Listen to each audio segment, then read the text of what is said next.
Okay, chapter 13.3, lesson number 2. Here we are. We left off the remaining 6 examples for you guys to try in between videos here. And so here's your numbers. All right, I have silicon bromide. This doesn't give me any of my nice starting points. All right, so I ask myself, is this ionic or molecular? It's not ionic because both are nonmetals. All right, so I'm kind of running out of some of the easier cheats that we used earlier on to come up with this one. Remember, in the end, this is all based upon electronegativity. And so bromine has a 3.0, silicon has a 1.9. Bromine should get those electrons in the polar covalent bonds that are formed, which means bromine, with 7 out of 8 valence electrons already, each one should gain 1 electron and get an oxidation number of -1. Typically, what we would see. There are 4 bromines here for a total of -4 and only 1 silicon to balance it out, to give us a +4. Okay, sulfuric acid has 2 good starting points. We were able to put in the -2 for oxygen and the +1 for hydrogen. And so we just had to figure out what total charge we had to balance out with the singular sulfur. With that then, -2 times 4 is a total of -8. I have a total of +2 with my hydrogens to give me a surplus right now of -6. Sulfuric acid is neutral, so 1 sulfur must have a charge of +6 in order to balance this out. Hydroxide just works out on its own. Oxygen's typically -2, hydrogen's +1 to give us a surplus of -1, and there's your surplus of -1, so all is said and done.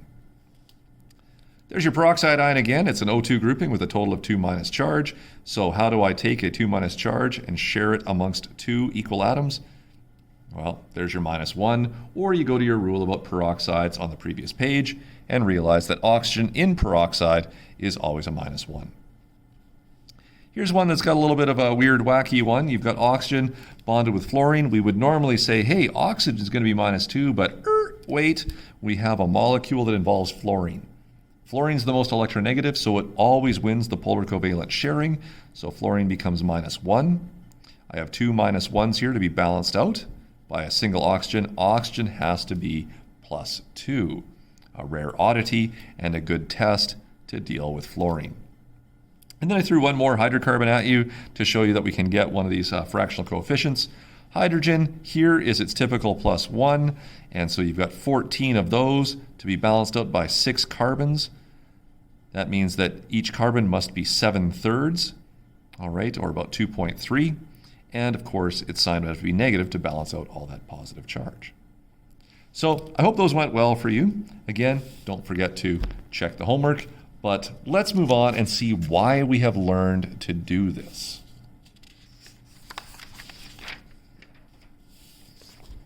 So we can determine oxidation and reduction, OAs and RAs, from this. Remember that oxidation, when we look at that, is a loss of electrons.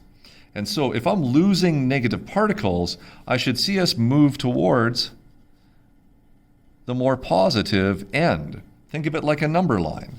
All right, if the positive is on the right, then any oxidation should mean I'm losing these negative particles and I should be moving towards the positive end or even into the positive end. Unfortunately, Alberta Ed uses this term, an increase in oxidation number. But folks, we know better. +5 is no bigger or smaller than -5. Okay, they're the same magnitude. They're the exact same distance from 0. Plus and minus only talk about direction here.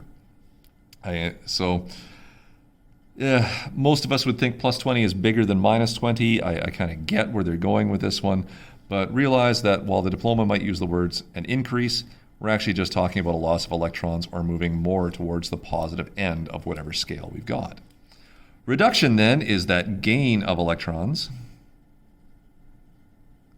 and therefore you're adding negative particles through the process, and so you're moving the other direction towards the more negative side, or we might see that as a decrease. If oxidation numbers don't change through a reaction, it is not redox. Okay, so you had no electron exchange facilitating that, so it must be some other reaction type. So, go back to 13.1 and remind yourself, we were looking at these single replacement reactions. And in 13.1, we did look at this one. And we took a look at the non-ionic.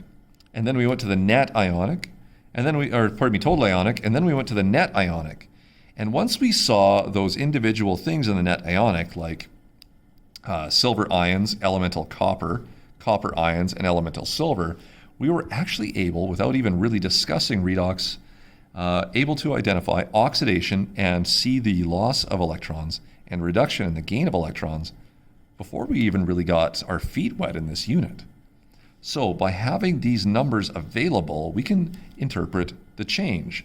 And so if we take a look at silver nitrate, I can easily put in my -2. Silver and nitrogen aren't my starting points, but silver nitrate is ionic.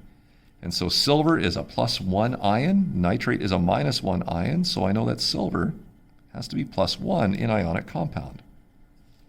3 -2s give me a total of -6. +1 gives me -5. Your nitrogen must be +5 in order to be able to balance this out. Elements are 0, same logic for copper 2 nitrate, and elements again are 0. But if we take a look at what happened to silver and look through this, you can see that silver went from +1 to 0. How did I reduce the magnitude of positive charge? I must have gained an electron. So I gained 1 electron here.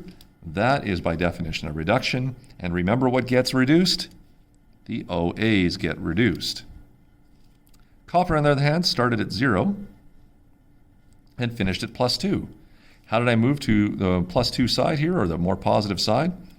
I must have lost 2 electrons. All right, so lost 2 electrons here. Okay, and what gets oxidized? It's the Ra.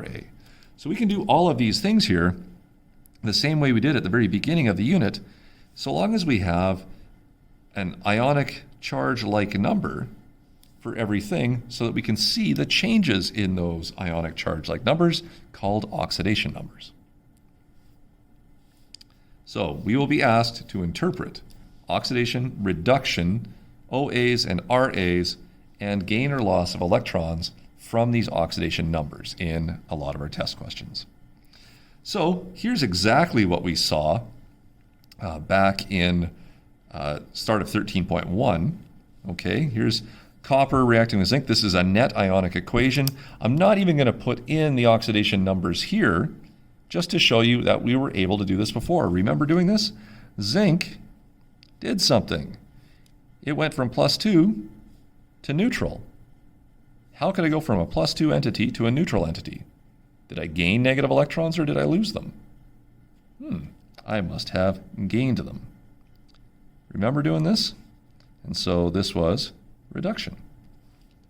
Copper, therefore, must be oxidation, and I went from neutral to +2. That's lost electrons, and therefore oxidation. I didn't even have to put in my numbers.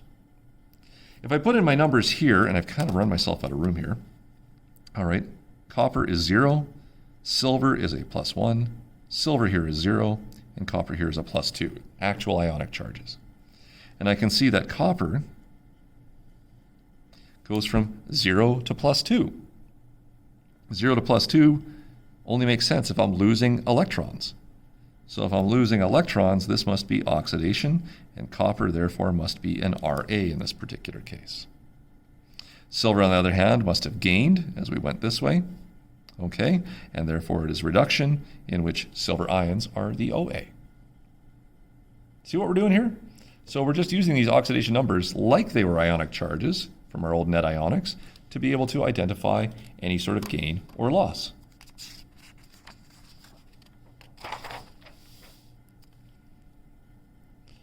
Here's one that's got a little bit more going on with it. And so what I'd have you guys do is pause the video. Okay, pause the video for a moment and see if you can come up with the numbers and identify oxidation, reduction, OA, RA, and the number of electrons exchanged in each one. Okay, so pause the video now, come back in a couple of moments, and see how you did. And voila, we have our oxidation numbers. They just magically appear through the mysteries of technology here and recording video. And so you can see that we have these numbers. Hopefully they match what you came up with.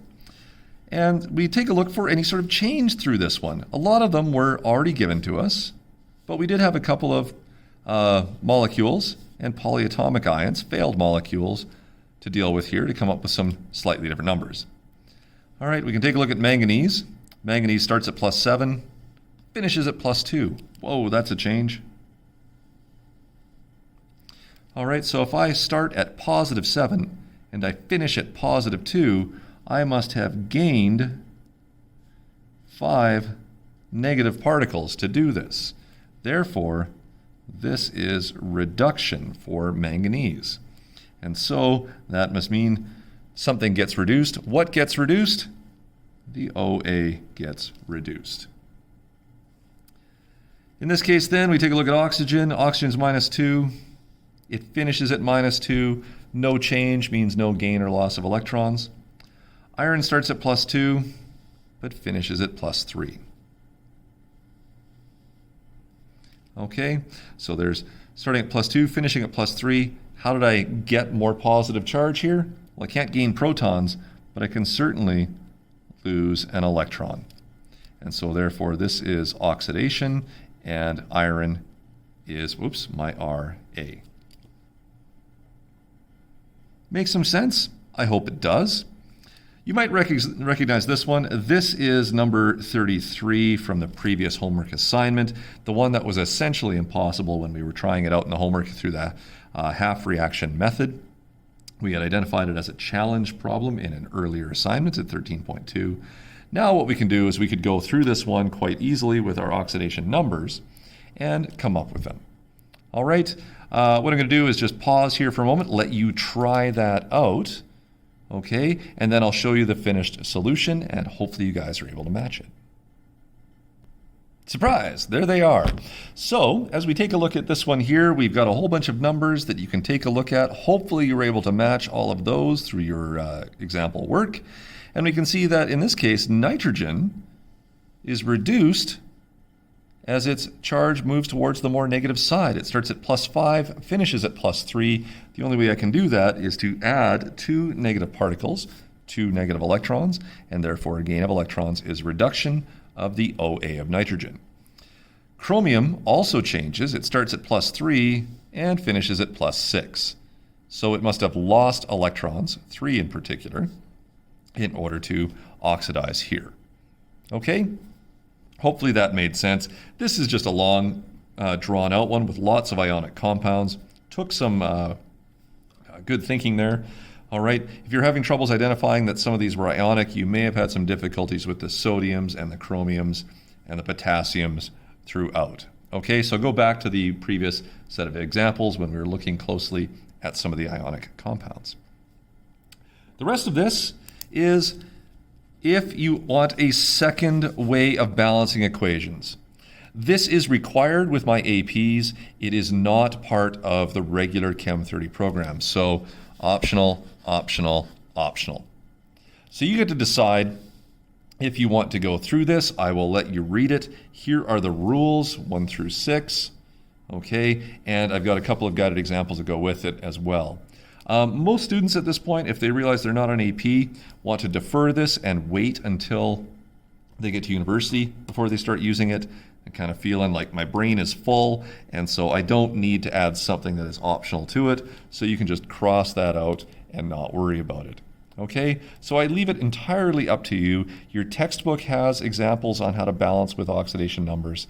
Here's a little bit more on how to balance with oxidation numbers, and you can kind of go through, and if you want to teach yourself this one to have a second way to balance, try it out, take a look at it, all right, or ask questions in tutorials, and we can kind of go through this as well if you feel you want it.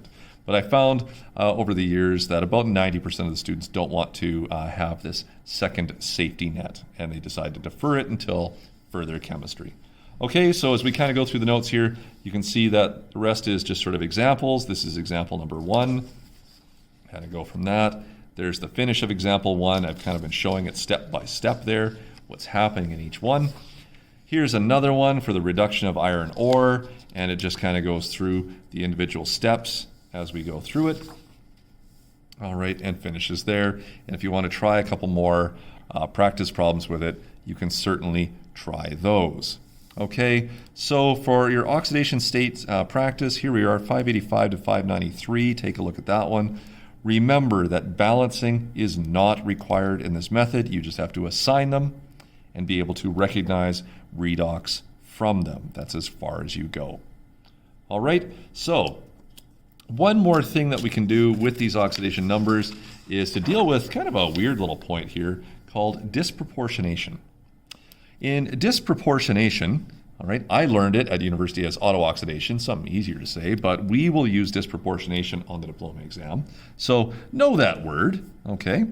And what it means is that you have a redox reaction possible, either spontaneous or non, in which a singular species is able to react with itself to produce two different substances. So what we find here, I know it sounds really weird, is the species must be able to act as both an OA and an RA. All right, that means you are potentially disproportionate. We already have one thing that we've seen in our entities list that does this. All right, whenever we have water in our entities list, we have always listed it as an OA and an RA. Okay, so it's potentially a disproportionate entity or species. However, we haven't seen it do this yet because it has never met the requirements of being both the SOA and the SRA in the reaction. Okay, so while it's potentially disproportionate, we haven't seen it do this. So these reactions may be spontaneous, actually disproportionate, or non-spontaneous, all right, a disproportionation reaction that would have to be forced in some way. And so some good examples include the iron 2 plus ion, the copper 1 plus ion, and the tin 2 plus ion. So you're thinking, well, Bohaychuk, how can these things possibly be disproportionate? This doesn't make any sense to me. Why would tin 2 want to react with itself? Well, let's go to our table here and find tin 2. We said that for disproportionation, things have to be both OA and RA. So that means tin has to lie on the OA side and the RA side. As we go down our list here, all right, there's tin 4, not the one I'm looking for. There's tin 2 right there. It is definitely an OA. All right, and middling means it's a fairly significant OA.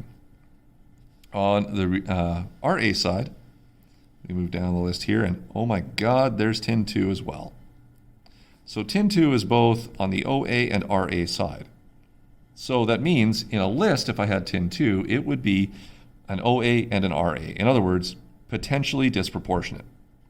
These are fairly significant positions. If this is the highest on the left-hand side and this is the lowest on the right, then you could have tin 2 being the strongest oxidizing and reducing agent.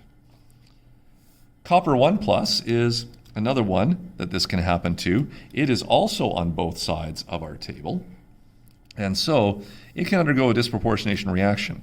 Think about copper 1 plus. If it was to gain an electron, it would reduce to elemental copper or neutral copper, okay, as it goes from +1 to 0. But if I go from +1 and I lose an electron, I finish at +2. So one shows a reduction pathway, the other one shows an oxidation pathway. One thing in a chemical reaction produces two different substances. Okay, this would be a disproportionation reaction example. So let's do a couple of quick examples together to see if it makes any sense and see if we have any other disproportionation problems here. For this one, we're being asked, is tin 2 chloride solution stable? In other words, do we have any sort of weird spontaneous reaction? Okay, this is very similar to the wording that we used in that one about can I transport hydrochloric acid with a copper pipe? So I can probably solve this one and predict the redox reaction using the entities 5-step method because I know everything that's in the solution. All right, if I take a look at my entities, I would have tin 2 and chloride ions because remember, soluble ionic compounds don't just dissolve, they dissociate into the solution. If I have a solution, I must have a solvent, and that solvent, unless you're told otherwise, is water. So now we go through and we find all of the OAs and all of the RAs. Excuse me. All right, and so I already know that water is an OA and an RA. Continuing to look at my list, I can see that chlorine is an RA. I see that chlorine and water is a combination that is an RA. And tin 2, as we already established, is on both the OA and the RA side. Excuse me again. All right, so we have two potential disproportionate reactions here. So these are potential disproportionations. Because I have one species acting as OA and RA. What I need to do now is go find the strongest of each. For the RAs, you'll notice that chloride and water are all way up here in the really bad RA section. And tin 2 is the lowest of the four, so it is my SRA. Between water and tin 2 on the OA side, water is way down here on the really crappy part of the SOA section, and so tin 2 is much higher and therefore a better OA out of the two, and so it is the strongest oxidizing agent as well. And so ding, ding, ding, ding, ding, we do have disproportionation. Okay, let's find out what this net redox reaction is based upon those two half reactions that we have. Remember, the SOA is what gets reduced. So SOA undergoes reduction. You have the reaction here as tin 2 gets reduced to solid tin. So we just write that one as is.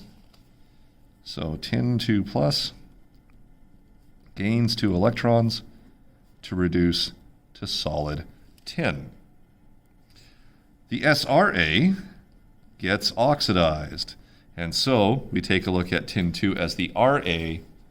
All right, and so tin 2 as the RA would have to be read backwards for an oxidation reaction.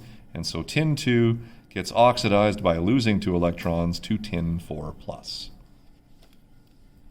So there's your tin 2 plus getting oxidized to tin 4 plus. You can see electron gain and loss happens there. So our net redox is pretty simple here. We don't have to do any multiplying or dividing. I have 2 tin 2 plus ions turning into solid tin and tin 4 plus. Okay, when you take a look at the height goes from tin 2 to tin upwards to tin 2 as an RA. And so that is our non-spontaneous pathway. And so, being that it's non-spontaneous, pretty easy answer here then. I have no easy reaction to run, so tin 2 chloride shouldn't disproportionate in solution easily, and so it is a stable solution because it doesn't react with itself. Okay, we'll take a look at example number 2 and continue on with this last example. I know the video is getting really, really long, and I'll show you that solution here, and you're done 13.3. So here we have example number 2. We want to take a look at the decomposition of hydrogen peroxide and figure out if it is disproportionation. In this one, we have a little bit of a different strategy because what I've done here is I've given you actually the chemical equation. It says hydrogen peroxide, H2O2, decomposes into water, your H2O, sorry, that's liquid, and your oxygen gas. Okay, we can balance this one out quickly by putting in our coefficients, but I've given you the chemical equation instead of just the entities like we saw in the first one. So by giving you the chemical equation, this might be a good indication to you to go do your oxidation numbers. And so oxygen here is a 0 because it's elemental, -2 and +1 respectively, because hydrogen and oxygen don't behave weirdly with water. But we do have hydrogen peroxide here, which did have a bit of a wrinkle in which oxygen is -1, but your hydrogen is +1. Okay, take a look at this one. Does hydrogen do anything weird? It's +1 on the beginning, it's +1 on the end, no redox. But if we take a look at oxygen, it goes from -1 to -2. All right, to become more negative means there must have been a gain of 1 electron, and therefore this is reduction of the OA of oxygen. Oxygen continues being weird here as it goes from -1 to 0. To go from -1 to the more positive side of the scale at 0 means there must be a loss of an electron, and therefore this is oxidation of the Ra. Oh, this is going to be a wonderful end of the video with that.